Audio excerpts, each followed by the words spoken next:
Alright, here we go. How is everybody? This is old Uncle Lono here, Space Lord Lux, D. Lono. Out chilling in my garage. It's snowing out here on Long Island. It's, it's amazing when it snows because of how quiet it gets. Like a warm blanket. Well, not a warm blanket, but a blanket covering down over everything.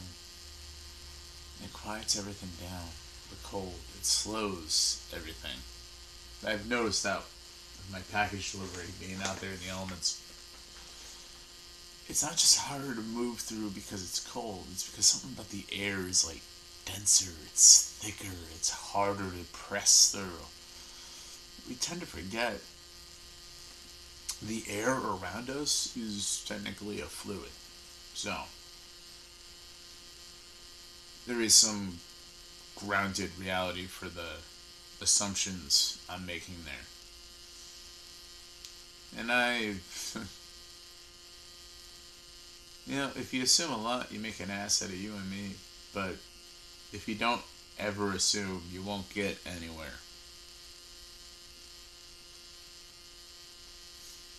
If you don't make an ass out of yourself, how do you expect to succeed? If you're always trying to do everything perfectly and to the T so you don't get in trouble. Well, that's just landing in the wonderful land of mediocrity.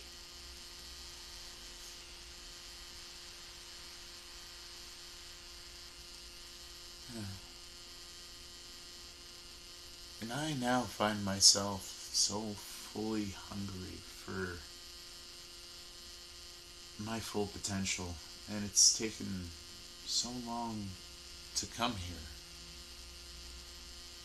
To this moment, to this version of me, and the things in life I had to sacrifice to come here. And we're just talking all just the past year.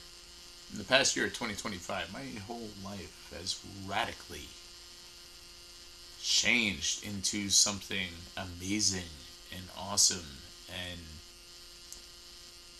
better than I could have ever even imagined.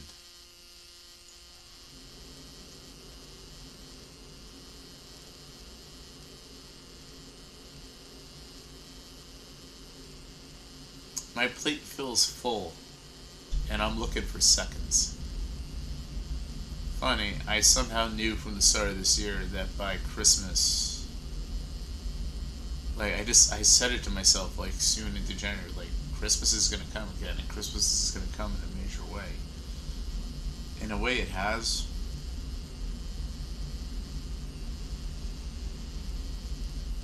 It has.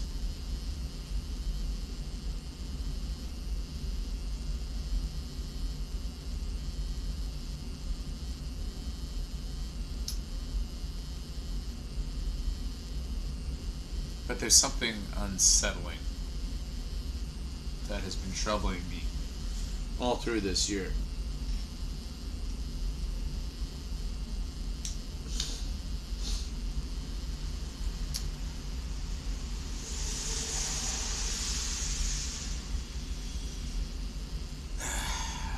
I'm unfortunately one of those guys that is just very perceptive.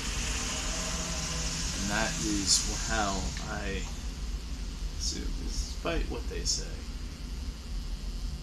I don't think I'm supposed to be here. And by that I mean here talking a bunch of spiritual weird shit, because I'm not that kind of person. Or at least historically I have been. It has been recent for me that I've been diving into all this weird ass shit. Just pulling in shit from all directions, from the occults to the Antorians to whatever the hell the YouTube AI slop is feeding me. I've just been diving headfirst into madness, staring into the abyss and staring into blank. And I know they say, you don't stare into the abyss because the abyss will stare into you. I'll be quite honest. The abyss can't quite handle me. And it puts us in a very weird, awesome kind of place. And this is what's weird about me is like I'm lighting my little candle, but I'm not trying to show you the light. I'm trying to show you the shadow that the flame leaves behind. Yeah, I mean, I discovered that back during the blood moon in spring, smoking outside, that flames actually leave a shadow. Which I thought was very fucking weird, because it's like, why would a flame have a shadow? But yeah, sure enough, flames do have shadows. And isn't that interesting how a thing made of pure light, like fire, could have a shadow?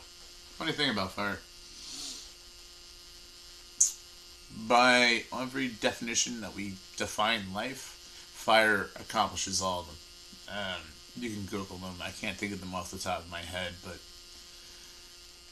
I did definitely learn that along the way.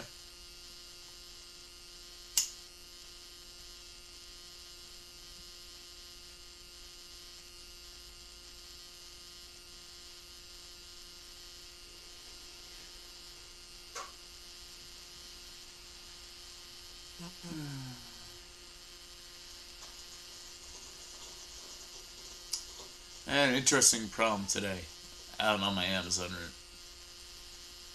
As I'm delivering packages and whatnot, I stumbled into a Christmas parade, which really fucked up my route because I was having a really good run. Like, it was honestly like the fastest I'd ever completed. It's like 160 stops, but it was the fastest I was ever getting done before. And it was like white hot, like, oh my god, this is gonna be it. I'm gonna be done before the sun goes down. And then I stumbled into that parade. Last 10 houses. And I call my dispatcher to let him know what's up. And I'm sitting there, because like I have to wait until like the parade's done. And then I had a thought. And it was a beautiful thought. I thought, like I'm so fucking angry. I'm revved up, and I'm like, I just want to deliver these packages, right? And be done. And I'm not doing it to be a suck up for the job or any of the other bull crap. When I talk about my package delivery time, it's just because like I'm doing it against myself. Like I enjoy kind of what I'm doing right now, so yeah, it's entertainment for me.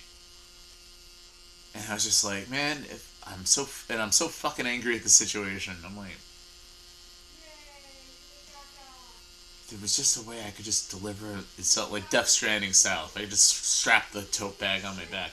And then I remember we have this little wheelie cart in the back of the truck, so I'm like, 2 + 2 = 4, light bulb kind of moment. And so I did it. Last 10 houses on that block, because we're all on the straight thing. I locked up the truck, boom, alright. Doing that, and it was such an ironic sight too, because I'm walking along like all this Christmas cheer, all these Christmas lights, a really cool, fun atmosphere. But I'm like the only person fucking seething, wearing blue in a sea of red. Because it's like, fuck your parade. I'm like in Godzilla mode. Like I have a job to do. Hey baby, I'm recording a vlog. You want to be in it? No. Oh, the door's open. I know, she will run out. Yeah, no, that's... I don't know. I don't tempt it. She sees a squirrel or something. She sees something that gets her interest. She'll go for it. We can't stop her. Well, she just misses you. She heard you talking. She was looking for you all around the house. I love you. Okay, go back to mommy now. Come on, baby. Go. Come on. Go. I was worried about her. She was following me and she was going... I'm going to show her on camera. Because she looked like she wanted to do... That's a little pit bull. To the potty and she needed to go potty. That was my wife. That's what I mean. Like, my life is fucking awesome now. But yeah, but I knuckled up. I was raging. I was seething. I didn't hate the people for being there or their fucking parade, but there was a part of me that's just like, y'all are celebrating fucking Christmas. Meanwhile, I'm over here making Christmas happen. Because what the fuck do you think I'm delivering? It's Christmas time. Santa Claus is wearing blue. I said that at some point because somebody made a fucking comment like, "Wow, that's dedication." I guess they were really fucking impressed that I was doing it, but I'm like, on some level, this part is just like, I was just seething and I was just hoping somebody would make a comment just so I could have a snarky comment.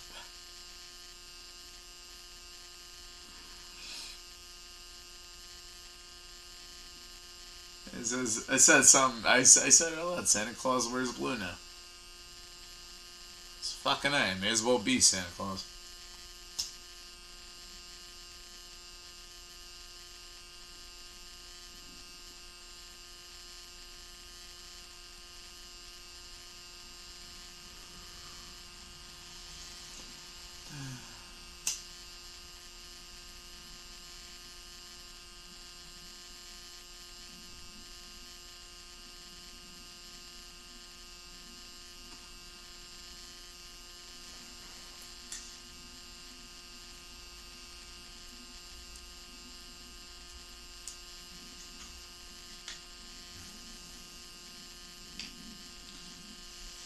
Anywho.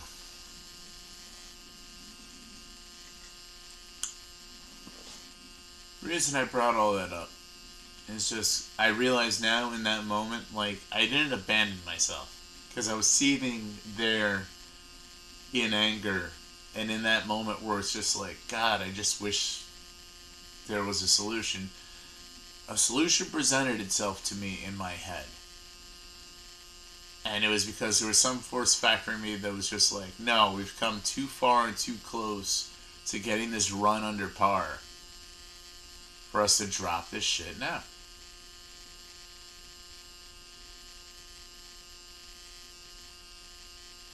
It meant I had to walk. It meant I had to be angry. It meant a little bit of humiliation while I'm trying to do this shit while all these other firemen and whatnot, people that would probably, on some level, I imagine, look down on me for doing the delivery job. Like I said, she was surprised by my dedication as if, like, I was supposed to be like, well, fuck Amazon, right? I want to say this too. Working for Amazon has been fucking lovely. They give us free food.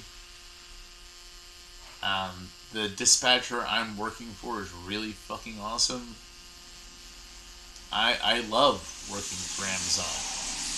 And 5 years ago, if you had told me, I would have said those words and meant them. I would have cut out my own tongue. But yeah, here I am. Openly saying, like, yeah, Amazon is fucking awesome to work for. I'm not saying it's an easy job. It's not a fucking piece of cake, but it's an awesome fucking company. They treat me the way I would like to be treated.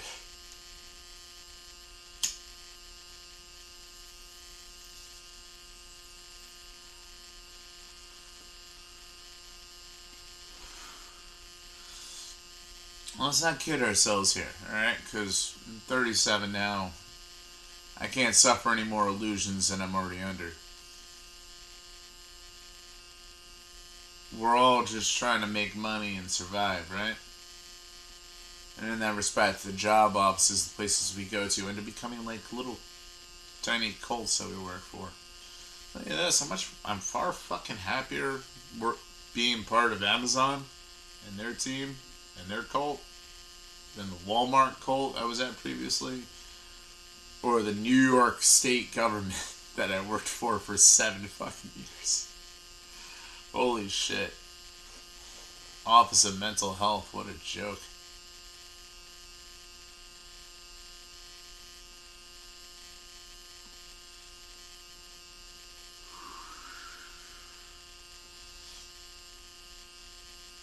Like, if you guys just saw the way mental health is run, you would just be like, alright, look, if you're conservative, you're just gonna be like, why are we wasting all this fucking money and time on something that's absolutely pointless? I can give you counter arguments for that. And if you're liberal, you'd look at it and say it is absolutely barbaric and horrible what we are doing to human beings. And I feel like if you combine both those tools, you'll say we are wasting a shit ton of money and harming a lot of people.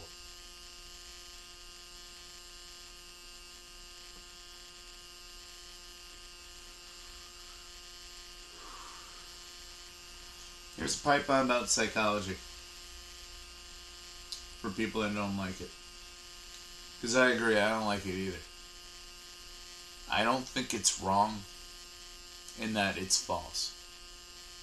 Psychology works. There's a reason why in professional wrestling, there's a term called ring psychology. It's how they rope you in. What I think has gone unsaid for too long is the same tactics people in marketing use, same tactics professional wrestlers use, same tactics magicians use. Anybody that creates illusions, right? That's exactly what a therapist is. They create an illusion. And what they're really what's really happening is you're opening your mindscape up to their hands and showing them what's in there so that they can kind of, if they're a good therapist, and I mean like in terms of skill and execution, and here's the problem I have with it. They'll figure out where the weeds are in your mind garden, right? Now, a bad therapist will just, or an amateur, will pull the weed out for you. A really skilled one will tell you, hey, that's a weed, you should pull that out. But an exceptional, and we're talking the top tier therapist, will see the weed and without even giving the full fucking show, will get you to notice the weed in your garden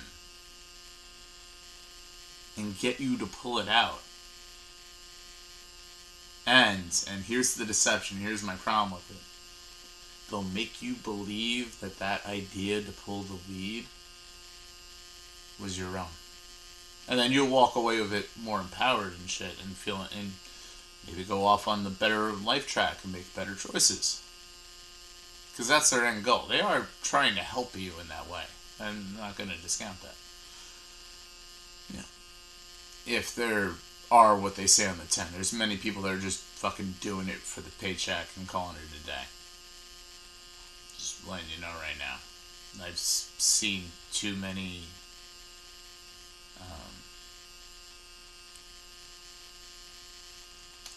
I'm going to be kind, discompassionate therapists, and that's the kindest way I can put it. They're really just there for the check. Yeah. But that's the problem I have with it. Because I noticed this after 7 years of being a therapy aide, that what I was basically doing was a form of pro wrestling psychology, and I know pro wrestling psychology, what did they used to call their fans? Marks. Why? Because it's a work. It started as a con job. And I realized what I was doing here was I was conning people. And sure, I was conning them into bettering themselves. Sure.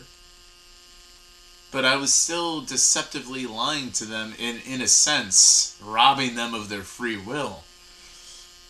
And then I realized, oof. And most of my other therapy aides, they weren't like that. Like, not perceptive of it like I was. I feel like I'm the guy that looks around and I can literally see the gears in the machine. I see the strings that control the system. I can't help but notice it. I don't know how the rest of you don't, to be honest. It was a revelation to me this year just to realize so many of you don't see it the way I do because you just can't see it. And that was eye-opening to me. I'm not saying I'm right about everything. I'm as wrong as everybody else at times, but I can still see the shit. Even if I can't have the grand full plan, and even if I can't come up with a working solution, I can still know when something's not right. You just feel it in your bones.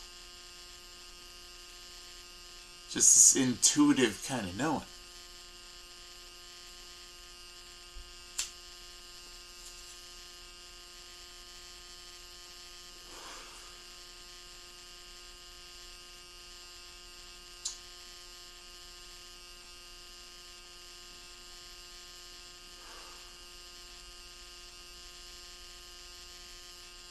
Also lost a lot of friendships coming to this point. Kind of sitting here on my throne, in my garage, living my best life.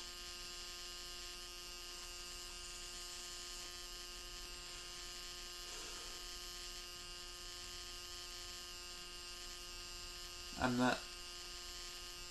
not nostalgic for the memories of my friends, my ex-friends.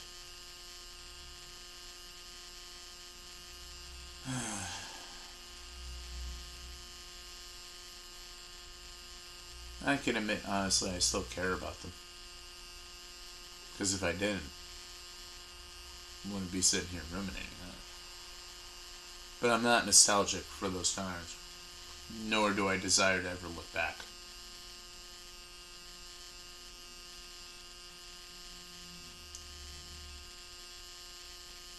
Mostly because I'm not sorry.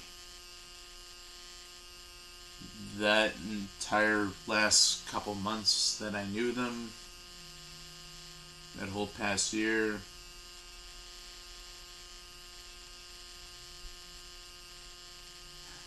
even the bad thing that I do regret that started all of this. Oh. Eh.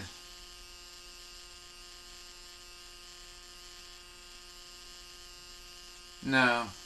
I have a hard... I acknowledge it was a bad thing, but I'm done beating myself up over it. I paid a price.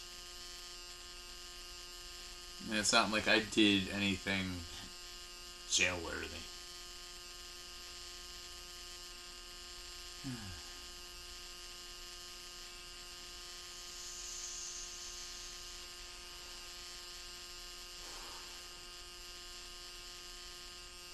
I just, yeah, that's what happens. You get too careless. You do an action that hurts somebody's feelings. You betray trust. Doesn't even have to be in a legal sense. It just has to be the betrayal of trust. Just flat out. And I did betray that trust. I had a weakness and exhaustion, but I acknowledged that I did it. And there was a long time I felt the weight of that cross on my shoulder. And I was so determined to be redeemed, to fix everything. Until it finally got to the point where I realized it would never be fixed.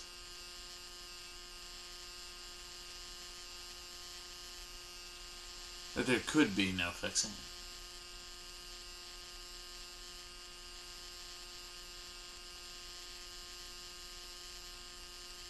it. And at that point, I had a choice.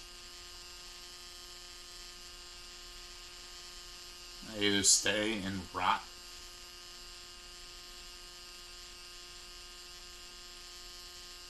well, it feels like I want to say like trapped inside a character being a fucking cartoon character in my own life? Or do I branch out and try to reach my full potential? And in my darkest hour, that's what ended up saving me. Now, I think this is probably a time where Source wants me to shut up because my battery's about to die unless somebody rams on for 25 minutes. So I just want to let you know, you all take care of yourselves. Within Space Lord Lux.